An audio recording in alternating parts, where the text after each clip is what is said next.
Bien-aimés dans le Seigneur, Shalom. Aujourd'hui, nous célébrons le troisième dimanche de temps ordinaire. Que le Seigneur nous ouvre les oreilles et que nos langues se délient et que nous lui rendons grâce. Dans le livre d'Ésaïe chapitre 35, versets 4 à 7, il viendra l'heure où le Seigneur ouvrira les oreilles des sourds, la bouche de muets pour crier sa joie. Bien-aimé, sors de ta crainte, car voici Dieu de vengeance qui vient te racheter. C'est Dieu qui viendra te sauver. Et ceux qui t'entourent seront dans l'étonnement. Ils seront bouleversés de ce que Dieu fera dans ta vie. Parce que beaucoup pensent que tu es limité, que tu ne peux pas y arriver. Par rapport au moment dont tu es en train de traverser, par rapport aux difficultés que tu es en train de vivre, par rapport à non-réalisation de tes projets, de tes souhaits dans les divers domaines. Dans Jacques chapitre 2, versets 1 à 5, pour preuve, nous avons toujours cet aspect de mauvais jugement. Nous jugeons trop par l'apparence. Mais Dieu ne demeure pas dans l'apparence de l'homme, mais Dieu demeure dans ce qui est caché aux yeux de l'être humain. Où Saint Jacques nous parle de cet aspect des choses, que nous devons quitter cet aspect de partialité envers les personnes, envers notre façon de regarder, envers notre façon de juger. Parce qu'il nous met cet exemple, si nous imaginons sérieusement, quand nous sommes à l'église ou dans notre famille ou dans nos relations, s'il y a deux personnes qui se présentent devant nous, l'un bien habillé avec des bagues en or, l'autre mal habillé, souvent l'homme a l'attitude de placer cet homme bien habillé à la bonne place. Et la personne mal habillée au mauvais endroit. Vous verrez que cette attitude, ça se retrouve même dans l'église de Dieu. Ceux qui s'habillent bien, on les met toujours au premier rang. Ceux qui s'habillent mal, on les met dans les derniers rangs. Et des fois dans l'église, quand tu viens, on commence à te contrôler la façon à laquelle tu t'es habillé.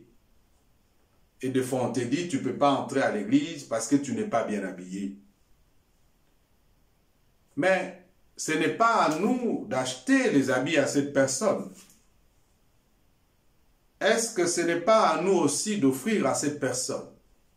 Donc, le Seigneur n'accepte pas le modèle d'habillement ou l'apparence des personnes parce que lui-même, il avait tiré ses apôtres parmi des pauvres, parmi des gens diminués, et il les a rendus riches. Nous devons savoir faire la différence par rapport à notre jugement. Et notre jugement est basé toujours sur ce faux critère de l'apparence. Il y a un dicton qui dit « l'habit ne fait pas les moines ». Ou le moine n'est pas fait par son habit. Parce qu'il y a des loups qui essayent de s'habiller au pot de mouton. Mais lorsque nous penchons simplement notre regard dans cet aspect des choses, il sera difficile de rendre heureux et de bénir nos frères, nos sœurs qui nous entourent.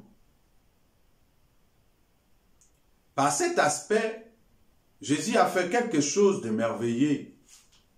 Dans l'évangile de Marc, chapitre 7, versets 31 à 37, il a fait entendre le sourd, il a fait parler les muets. Où à cette époque était impossible, où personne n'espérait qu'un muet peut parler, qu'un sourd peut attendre. Deux fois, toi, aujourd'hui bien-aimé, tu te retrouves dans cette situation. Tu es devenu sourd dans la sourdité parce que tu ne veux pas écouter la bonne parole de Dieu. Tu es devenu muet parce que tu te sens faible ou tu as des défauts qui te font de telle sorte que quand les gens se réunissent en bon nombre, tu n'arrives pas à adresser la parole ou participer dans les débats, soi-disant parce que tu ne sais pas bien parler français ou la langue à laquelle les gens sont en train de faire le débat. Cela ne veut pas dire que tu n'es pas intelligent. Cela ne veut pas dire que tu n'as pas d'avis à émettre plutôt. Mais si tu n'arrives pas parce que deux fois, tu es bloqué par un défaut, par un handicap. Et comment cette histoire est-il arrivé? Jésus était parti dans Tyran, où dans cet endroit de Galilée, il y avait un homme qui était sourd et muet à la fois. Sa famille l'ont amené vers Jésus. Il dit à Jésus s'il peut le guérir. Jésus n'a pas opéré les miracles aux yeux de tout le monde. Jésus a amené cette personne à l'écart. Il a pris ses salives, il a touché sa langue, il a tenu son oreille, il a regardé dans les cieux, il a dit « Ephata ». Mais Ephata, c'est un mot clé de l'évangile d'aujourd'hui. Avec ces miracles d'aujourd'hui, et le message tient dans ces mots si importants dans l'évangile d'aujourd'hui, bien-aimés. Ce mot, c'est Ephata. Qu'est-ce que cela veut dire Ephata? Un mot arménien, dans la langue qui parlait Jésus, qui se traduit par « ouvre-toi ». Jésus, en prononçant cette parole, la personne s'est ouverte et sa langue s'est déliée. Pourquoi Jésus dit « ouvre-toi » ? Parce que cette personne était renfermée. Il était emprisonné, renfermé dans sa grotte, renfermé dans son monde, renfermé dans son petite bulle. Il n'avait pas accès à ce qui se passe tout autour de lui. Il voyait bien sûr, mais il n'entendait pas. Il voyait bien sûr, mais il ne parlait pas. Parce que pour parler, il faut entendre. Quand on n'entend pas, on ne saura pas parler. Malgré que nous nous voyons. Jésus ne dit pas qu'aux oreilles, ouvre-toi, ou à la bouche, ouvre-toi. Jésus a dit à cette personne handicapée, à cette personne qui est sourde, à cette personne qui est muette. Jésus a dit à lui-même cette personne, non pas à une partie de lui, à une portion de son corps, non pas à ce que cet homme s'est retrouvé. Jésus parlait à l'intérieur, à l'âme et à l'esprit de cet homme qui était muet à la fois et sourd. Jésus disait il dit écoutez, il ne suffit pas attendre le mot. Il faut aussi écouter, accueillir avec ton cœur. Il ne suffit pas de dire un mot et de parler, il faut aussi communiquer. C'est ça l'aspect de ouvre-toi. Parce qu'il y a ceux-là qui écoutent mais ne communiquent pas. Il y a ceux-là qui communiquent mais n'écoutent pas. Parce que le mot que tu fais sortir ne correspond pas au débat à laquelle tu es en train de vivre. La meilleure écoute, c'est la meilleure écoute de notre cœur. C'est la meilleure communication qui est très nécessaire dans notre vie bien-aimée. Et des fois, nous avons l'habitude de dire à nos enfants, « Tu ne m'as pas écouté. Pourquoi on dit tu n'as pas écouté? Parce que tu peux dire à ton enfant, donne-moi de l'eau. Ton enfant t'amène un stylo. Mais tu lui dis carrément, je ne t'avais pas dit de m'amener un stylo, je t'ai demandé de l'eau. C'est que tu ne m'as pas écouté. Mais qu'est-ce qui a fait que cet enfant, tu l'as envoyé de t'amener de l'eau, il t'amène un stylo? C'est qu'en réalité, cet enfant ne t'a pas écouté avec son cœur. Cela nous arrive aussi. Ce qui fait que Dieu n'arrive pas à opérer les miracles dans notre vie parce que nous n'avons pas cette écoute. Nous écoutons avec notre oreille, mais nous n'écoutons pas avec notre âme et avec notre esprit. Et en écoutant, nous n'arrivons jamais à entrer en communication permanente avec Dieu. Dieu dit dans Ésaïe 51, « Je ne suis pas sourd, je ne suis pas muet. Mais si je n'entends pas vos prières, ce sont vos iniquités qui mettent l'intercalage entre moi et vous. » Mais l'iniquité pollue le cœur de l'homme, son âme, pour que toutes ces paroles qui l'entourent ne puissent pas avoir accès dans sa vie. Mais Jésus voulait nous enseigner quoi ici? Ce qui est important dans cette relation vis-à-vis de la personne. Nous avons tendance à dire que tu parles plus que ce que, parce que ce que tu dis. Mais Jésus en soi, il veut que notre cœur et toute notre personne se mettent en écoute à ces paroles.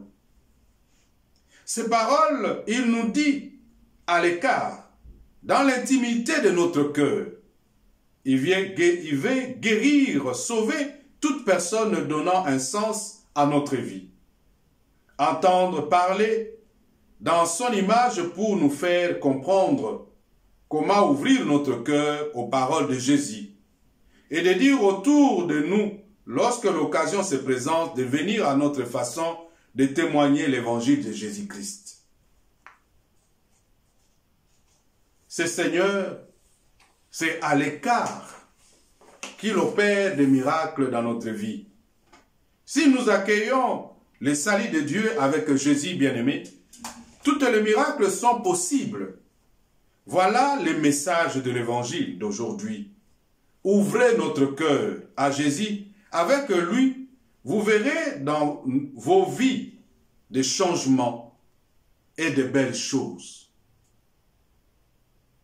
Toi qui pleures, toi qui es à la recherche de la bénédiction de Dieu, tu dois t'ouvrir toutes les portes possibles de ton être pour que Dieu puisse avoir y accès. En deux mots, Jésus veut montrer qu'il n'est pas venu guérir seulement les oreilles ou la bouche, mais il est venu guérir toute la personne de l'être.